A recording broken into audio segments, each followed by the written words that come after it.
அனைவருக்கும் எனது இனிய வணக்கங்கள்.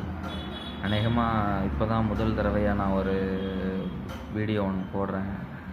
வேற ஒன்றும் இல்லை, இந்த பறவைகள், அணில்கள் இவையெல்லாம் தண்ணீர் இல்லாமல் தவிக்கிறத சம்மந்தமாக ஒரு சின்ன வீடியோ, அவ்வளோதான், வேற ஒன்றும் இல்லை.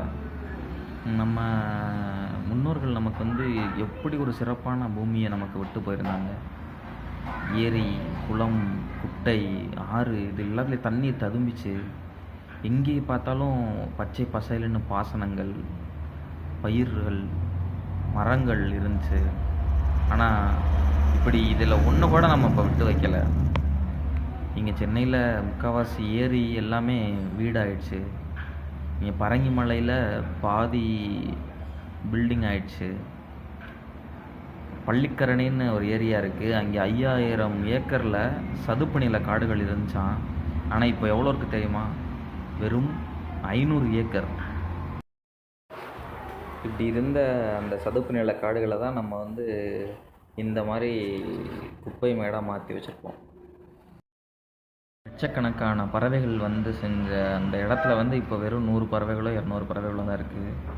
தமிழ்நாட்டிலே, எனக்கு தெரிஞ்சு இந்தியாவிலே மிகப்பெரிய குப்பை கிடங்கான பெருங்குடி குப்பை கிடங்கு இங்கே பள்ளிக்கரணையில் அந்த சதுப்பு நில காடுகளில் தான் அமைஞ்சிருக்கு.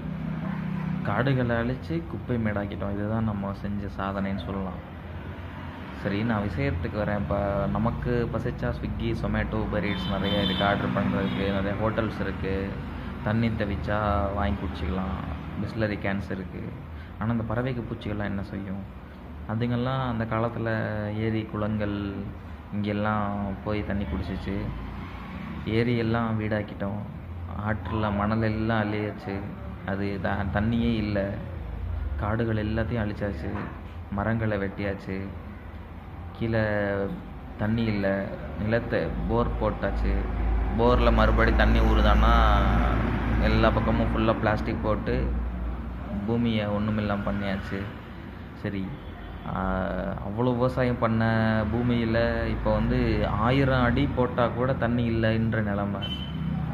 சரி, இப்போ அதுக்கு என்னடா பண்ணுறதுன்னு கேட்குறீங்களா? ஒன்றும் இல்லை. இதை நம்ம இன்றைக்கோ நாளைக்கோ நினச்சமாக்க முடியாது. 1-2 நாள்லையா இவ்வளோத்தையும் அழித்தோம்? இது இத்தனை 100 வருஷமாக அழித்தோம். அப்போ அதை ஆக்கிறதுக்கு இன்னும் 200 வருஷம் தேவைப்படும். அதை உடனடியாக மாற்ற முடியாது. சரி, தற்காலிக என்ன தீர்வு? இப்போது நான் பேசுகிறத கூட நீங்கள் கேட்டுட்ருக்கிறதுக்கு காரணம் இந்த மின் கோபுரங்கள் தான். இந்த மின் கோபுரங்களால் பறவைகள் சாகுன்றதை இன்னும் நிரூபிக்காட்டியும் அவைகள் அந்த பறவைகள் தங்களோட வழித்தடங்களை மறந்துருக்காமா. சரி, இதெல்லாம் என்ன பண்ணுறது? நம்மளால் முடிஞ்ச சிறு தற்காலிக உதவி என்னென்னா, நம்மளை மாடியில், நம்ம வீட்டுகளோட மாடிகளில் சிறு குடுவைகளில் தண்ணீரையும் சிறு தானியங்கள், அரிசிகளையும் வைக்கிறது தான். சரி, சாப்பிட்றதுக்கே சம்பாதிக்க எனக்கு கஷ்டமாக இருக்குது.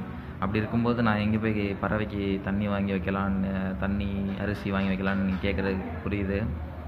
ஒன்றும் வேணாங்க, நம்ம அரசாங்கம் தான் நமக்கு இலவசமாக 20 கிலோ அரிசி தர்றாங்களே. நீங்கள் எல்லாருமே ரேஷன் கார்டு வச்சுருப்பீங்க. ஒரே ஒரு தடவை போய் அந்த இலவச அரிசி வாங்கி பாருங்கள்.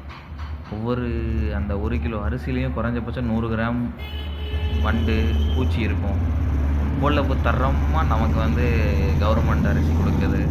நீங்கள் அந்த ரேஷன் அரிசி வாங்கி இந்த பறவைகளுக்கு வைங்க. இதுதான் நான் சொன்ன அந்த அரிசி மற்றும் தண்ணீர். அது தினமும் உங்களால் முடிஞ்ச அளவுக்கு வைங்க. இதை ஒரு பழக்கமாக்கிக்கோங்க. 2 நிமிஷம்தான் ஆகும் இதை வைக்கிறதுக்கு. நான் சொன்ன அந்த வீடியோ இதுதான், அது பாருங்கள். ஃபாஸ்ட் ஃபார்வர்டெலாம் கிடையாது, நார்மல் வீடியோ. அது எவ்வளவு ஆனந்தமாக அதை கொத்தி சாப்பிடுது பாருங்கள். தினமும் இந்த மாதிரி புறா, அணில், காகம், சிட்டுக்குருவி சாப்பிடுது. டெய்லி 1/4 கிலோ வைக்கிறேன், உடனே காலியாகிடுது. இந்த உலகம் அனைத்து உயிர்களுக்குமானது. அங்கு வாழும் ஒற்று உயிரினமான மனிதருக்கு மட்டுமல்ல. இதை மட்டும் நல்லா ஞாபகம் வச்சுக்கோங்க. நன்றி, வணக்கம். விருப்பம் இருந்தால் பகிரவும். நன்றி.